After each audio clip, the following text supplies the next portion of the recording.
우리가 바닷가나 해안가 이런 절벽이라든가 아니면은 뭐 어떤 산 깎아낸 부분을 이렇게 지나가다 보면은 그 지층이라고 일컬어지는 거 여러분들 알고 있죠? 이 땅이 이렇게 층층이 쌓여 있는 것을 때로는 보셨을 것입니다.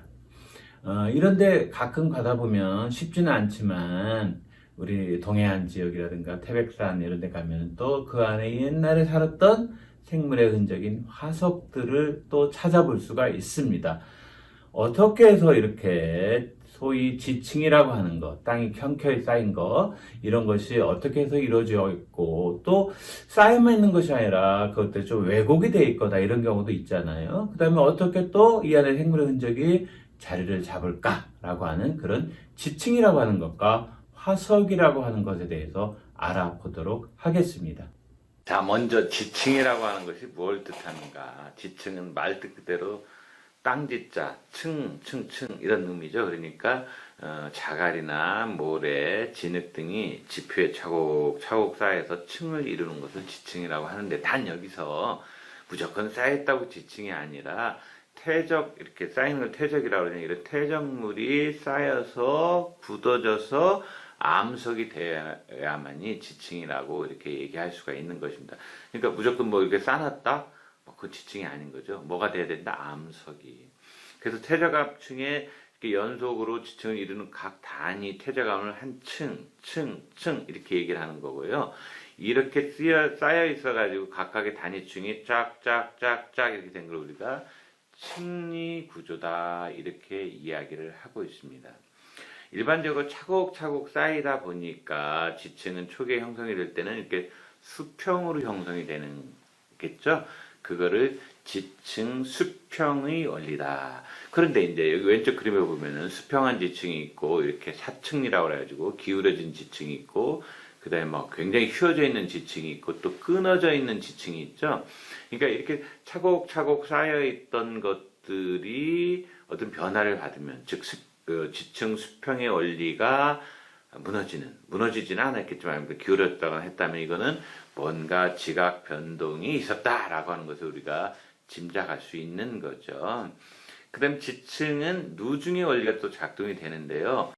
여기 쌓이고 그 위로 쌓이고 해서 어디가 제일 먼저 쌓인 겁니까? 그렇죠. 맨 아래에 있는 것이 아래로부터 차곡차곡 해서 아래의 지층이 만약 지각 변동을 받지 않았다면 아래에 있는 지층이 위에 있는 지층보다 먼저 쌓여졌다. 이런 걸 우리가 지층 누중의 원리다 이렇게 얘기를 하고 있습니다. 처음에 차곡차곡 쌓여져 있던 지층이 여러 가지 그 지구 내부에 힘을 받아가지고 여러 가지 지각 변동을 할 수 있는데요. 그 중에 하나가 소위 습곡이라고 하는 게 있습니다. 습곡은 이게 습자가 주름 습자예요. 그러니까 주름이 잡혀 있다 그런 뜻이죠. 즉 지층이 지구 내부에 힘을 받아서 물결 모양으로 휘어진 거 이렇게 휘어졌죠. 그죠? 이렇게 막 휘어졌잖아요. 여기도 처음에 원래 이렇게 됐어야 되는 게 막 휘어져 있죠. 이렇게. 그죠? 그러니까 누워버린 거죠. 그죠? 그래서 이런 걸 우리가 습곡이다. 이렇게 얘기를 하고 있습니다. 습곡 중에서 가장 단순한 습곡은 처음에 이렇게 평형하게 돼 있던 것들이 어느 한쪽이 이렇게 흘러내리면서 이렇게 돼 있는 이것도 습곡이잖아요. 이런 걸 뭐라고 하냐면은 우리가 기본적으로 이렇게 간단한 거를 사층리 중에서도 단사다 이렇게 있어요. 단사라는 말 써요. 뭐 그렇게 어려운 용어는 아니죠, 그죠? 그래서 기본적으로 이런 걸 그렇게 얘기하고 대부분의 습곡은 이러한 단사들보다 훨씬 복잡한 형태를 띠는데요. 일반적으로 이렇게 습곡이 막 휘어지는 것이 나왔을 때 위로 올라온 거를 등배자라서 배사 이런 용어를 쓰고요. 밑으로 내려가 있는 거 오목한 부분을 향사 이런 말을 씁니다. 특히 가장 낮은 부분의 가상의 선을 향사의 축이라고 이렇게 얘기를 합니다. 이렇게 이제 배사 같은 게 날개고, 그죠? 그래서 일반적으로 배사와 향사는 이런 데 보면 이렇게 향사가 있고, 배사가 있고, 이렇게 향사가 있고, 그러죠? 번갈아 관찰되는 경우가 있는데요. 일부분만 관찰되는 경우도 있겠죠. 이럴 땐 주변의 모양, 주변 지층의 모양을 잘 살펴서 판단해야 돼요. 근데 이제 심한 경우에 이런 경우도 있어요. 여기 그 결론부터 얘기하면 횡하습곡이라고 하는 건데 여기를 보면은 드물게 습곡의 배사가 톡 튀어나온 번이 이렇게 확 휘어지는 거예요. 이렇게 그죠? 심하게 극심하게 볼록 가게 되고 이쪽 그 향사가 극심하게 낮아져서 점점 어떻게 배사가 향사의 위를 덮어버리고 있죠. 그죠? 이렇게. 그죠? 이런 것들을 볼 수가 있는데 이런 걸 우리가 횡화, 가로횡자, 가로로 누워자, 누워있는, 즉 누워있는 접힙니다 해가지고 소위 그 횡하습곡이라는 말을 쓰고 있습니다. 이게 전형적인 횡하습곡이 이루어지는 이 전 과정을 이렇게 나타난 거죠. 그죠? 예. 자, 이번에는 또 이렇게 차곡차곡 쌓여있던 지층이 지구 내부의 힘을 받아서 위아래가 끊어져서 어긋나. 그래서 한쪽은 올라가고 한쪽은 내려가는 이런 걸 우리가 뭐라고 하냐면 단층이다 그래요. 자, 여기 보면 이렇게 끊어져 있죠. 끊어져 있는 면이 보이죠. 여기도 어떻게 됩니까? 이 관입이 일어난 부분이 끊어져 있는 면이 있죠. 그래서 원래 요 면하고 요 면을 비교해 보면은 원래 같은 라인에 있어야 되는데 요 면이 어떻게 돼 있습니까? 내려와 있잖아요. 이렇게 그죠?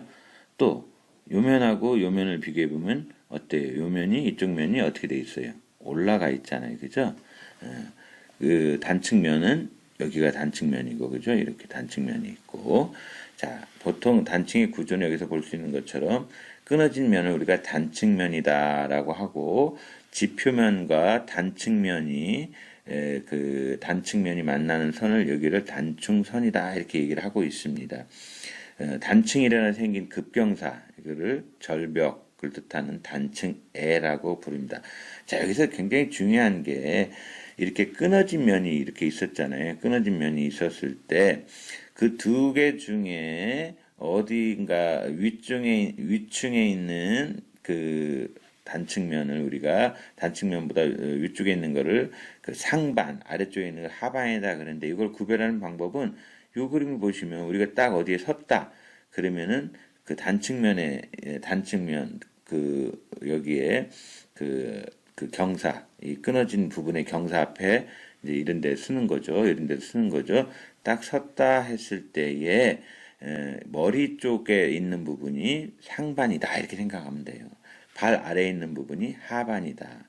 그러면은 일반적으로 상반과 하반을 구분할 수 있으면은 단층이라는 건 크게 두 가지 방식이 있는데요. 뭐 다른 방식이 있지만 이 두 가지 방식은 알았으면 하는 게 하나는 양쪽에서 끌어당기는 힘에 의해서 양쪽에서 끌어당기는 힘에 의해서 이게 상반이 하반보다 아래로 이렇게 내려온 거 이거 우리가 정단층이다 이렇게 얘기를 해요.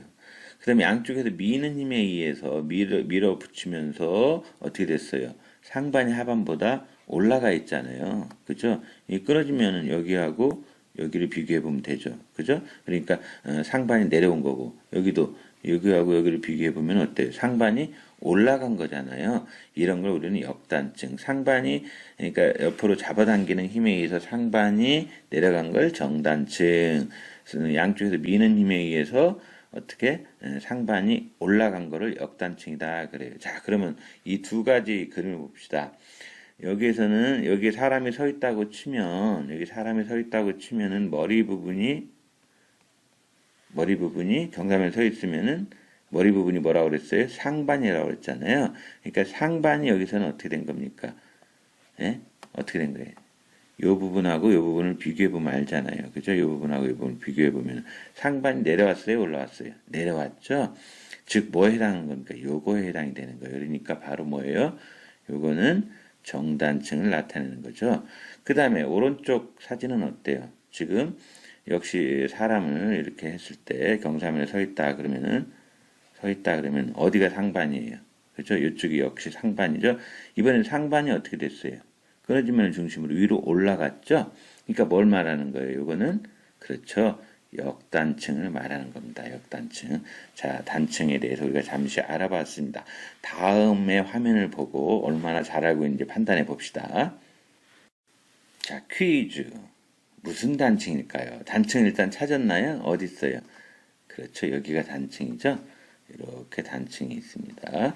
자, 그러면 여기서 상반과 하반을 구분할 수 있어야 되죠. 경사면에 서 있다 쳐봅시다. 서 있다. 자, 머리 쪽에 있는 부분이 어디예요?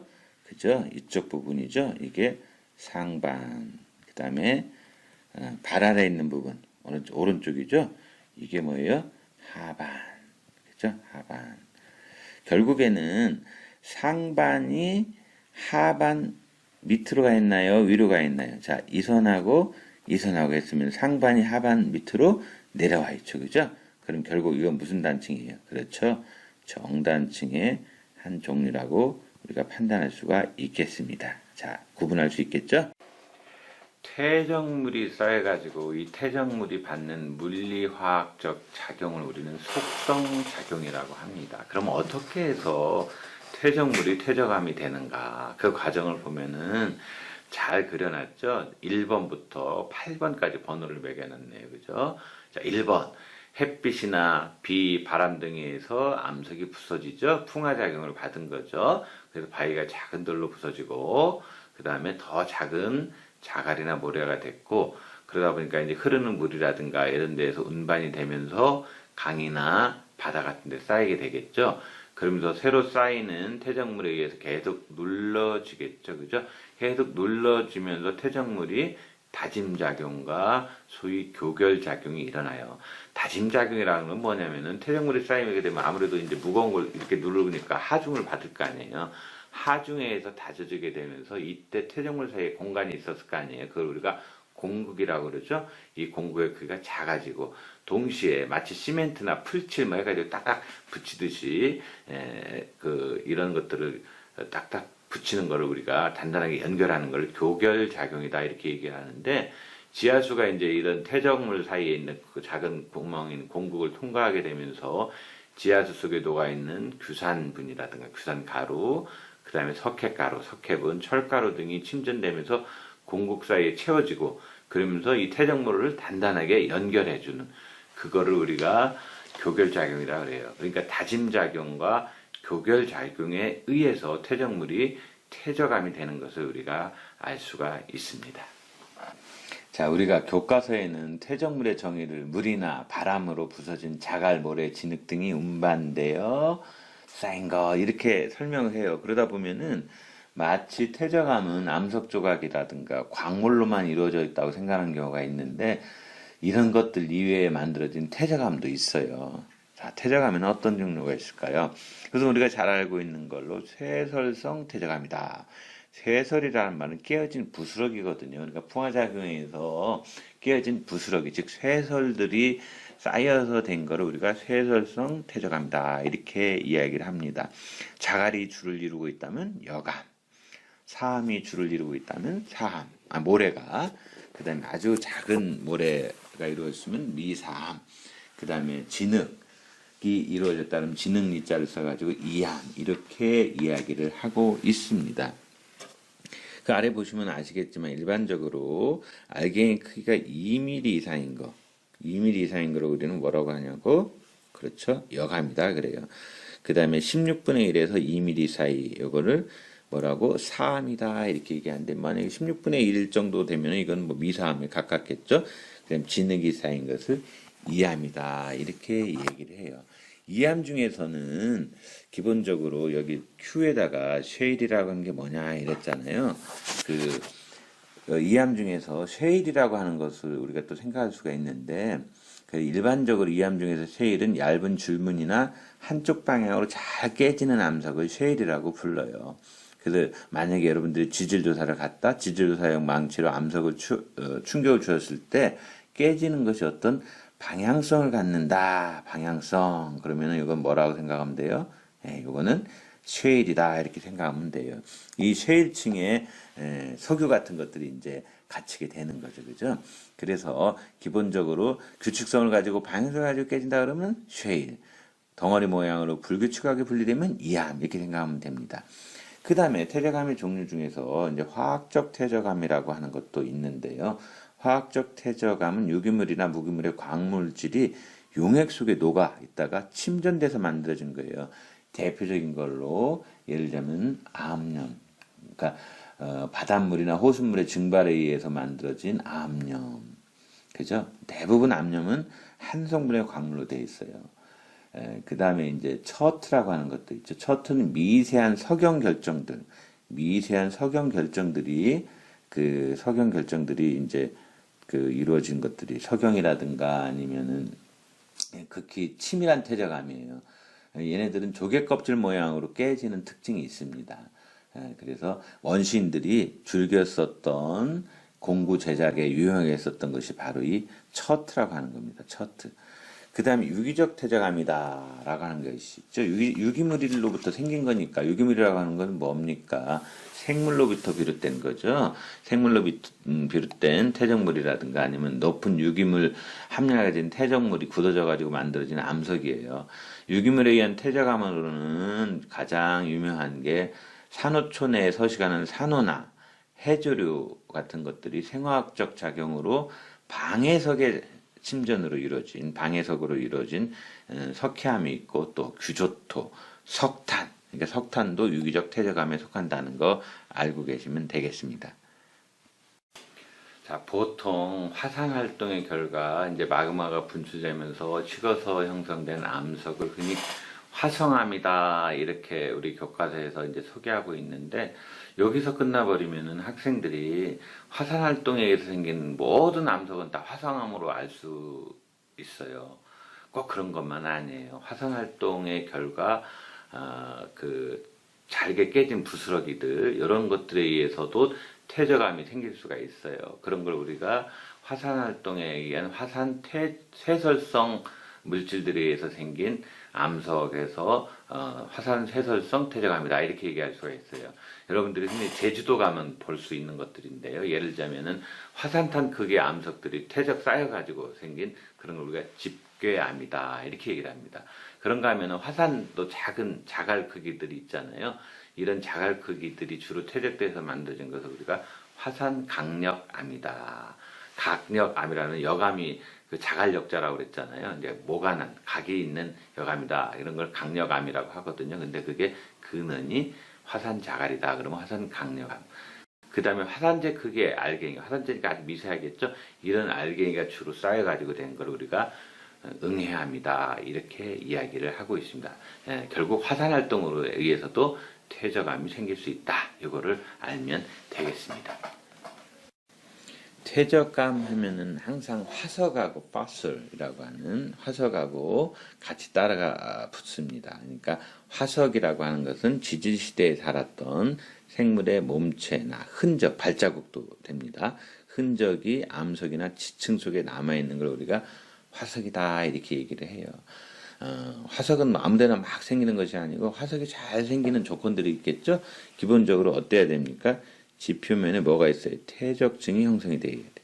그 다음에 생물 개체수가 한두 개 있는 것보다 많고 넓게 분포되어 있고 모여 있으면 아무래도 화석 발견이 쉽겠죠. 그 다음에 생물의 위해가 퇴적층이 빨리 매몰돼야 돼요. 빨리 매몰이 안 되면은 그 흔적이 남기가 어렵겠죠. 그죠? 그 다음에 지속적으로 퇴적 활동이 일어난 장소에 매몰되어야 화석이 안정적으로 형성될 수 있는 것입니다. 더욱이 생물체에 단단한 부분이 있으면은 화석이 잘 형성이 되겠죠. 화석이 만들어지는 과정은 크게 두 가지 타입이 있는데요. 하나는 뭐냐면은 이렇게 이제 동식물체가 퇴적물 속에 이렇게 그 죽어서 가라앉아 가지고 진흙에 이렇게 안에 절반쯤 묻혔다고 생각을 해봅시다. 그랬을 때 이제 이 생물체는 이 부분은 어떻게 되는 겁니까? 이 부분은 없어지고 그 자리 흔적만 이렇게 남았어요. 이렇게 생물체가 융해되고 흔적만 남은 이 상태가 화석으로 된 거를 우리는 뭐라고 하냐면 바로 몰드라는 말을 쓰고 있어요. 몰드. 그 다음에 만약에 이 몰드가 형성되어 있는 이 부분에 뭔가가 쌓여가지고 여기에 다시 또 다른 지층이 쌓이고 이렇게 굳어졌어. 그죠? 그러니까 지하수에 녹아 있던 광물질 같은 것들이 몰드 속에 침전돼가지고 여기서 이렇게 쌓여가지고 퇴적이 계속됐어. 이런 걸 우리가 뭐라고 하냐면 캐스트라는 말을 써요. 캐스트. 캐스트. 그래서 여러분들이 몰드하고 캐스트는 구분할 수 있어야 되겠죠. 예를 들자면은 뭐 우리가 석고 같은 거를 할 때 뭐 어떤 그 조개 같은 걸로 콱 찍어놓고 석고물을 부었다. 그러면 조개가 콱 찍은 상태는 뭐야? 몰드고, 그죠? 석고를 그 위에 굳어졌다. 그거는 캐스트고. 뭐 이런 차이가 있다는 걸 상식적으로 아시기 바랍니다. 우리 가끔 그런 얘기를 하죠. 이거 봐라, 삼엽충이 나왔네. 아, 이거는 고생대야. 뭐 혹은 뭐 암모나이트가 나오면 아, 이건 중생대야. 뭐 이런 식으로 하죠. 이것처럼 어떤 일정한 화석들이 일정한 지층에서만 발견이 되는 거예요. 그렇다면 이 화석이 발견되는 그 지층은 뭐다라고 짐작할 수가 있죠. 그래서 일정한 지층에서 발견돼서 그 지층이 형성된 지질세를 짐작할 수 있게 해주는 화석을 우리는 그 시대를 나타내는 표준이다. 그래서 표준화석 이런 말을 쓰고 있어요. 그런가 하면 아 이거 봐라, 아 이건 옛날에 따뜻한 그 물이 있었던 지역 같아 라고 하는 그 시대의 환경을 나타내는, 환경을 보여주는 그런 화석도 존재하겠죠. 이런 걸 우리가 시상화석이다 이렇게 얘기를 해요. 가장 대표적으로 이제 표준화석 중에 가장 대표적인 게 삼엽충 하면 아까도 얘기했지만 고생대, 그 다음에 중생대 암모나이트, 암모나이트랑 비슷한 현존하는 그런 생물이 앵무조개 같은 건데요. 앵무조개는 이름이 조개라고 해서 조개류가 아니에요. 얘네들은 두 종류, 오징어와 문어 같은 낙지. 두 종류는 뭡니까? 머리에 다리가 달렸다. 그래서 두 종류라고 그러죠. 그런 두 종류에 속하는 암모나이트. 그 다음에 또 중생대 하면은 공룡이 생각이 나죠. 공룡, 그죠? 그 다음 신생대, 이건 좀, 그 화면이 좀 커 보이긴 하지만은 소위 유공충류의 한 종류인 화폐석, 화폐처럼 생겼잖아요. 그죠? 이런 게 있고 또 신생대의 대표적인 화석이 또 뭐가 있어요? 매머드가 있죠. 코끼리의 조상이라고 해야 되나? 아주 추운 지방에서 아주 그냥 생생한 채로 발견되는 그러한 화석도 있었습니다. 그죠? 이런 것들이 대표적인 표준 화석이죠.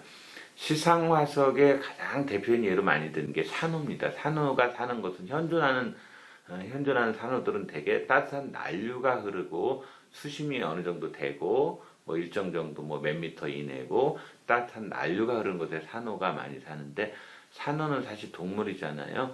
여기에 이제 해조류와 같이 살면서 나중에 이제 이것이 그 화석으로 이제 그렇게 나타나는데, 그 산호 화석이 만약에 에베레스트 산에서 산호 화석이 발견됐다 그러면 옛날에는 에베레스트 산도 바닷물 밑에 이렇게 있으면 따뜻한 물이 흘렀구나라고 하는 것을 알 수 있게 해주죠. 그래서 표준 화석과 시상 화석의 의미를 여러분들은 한번 알아봤습니다.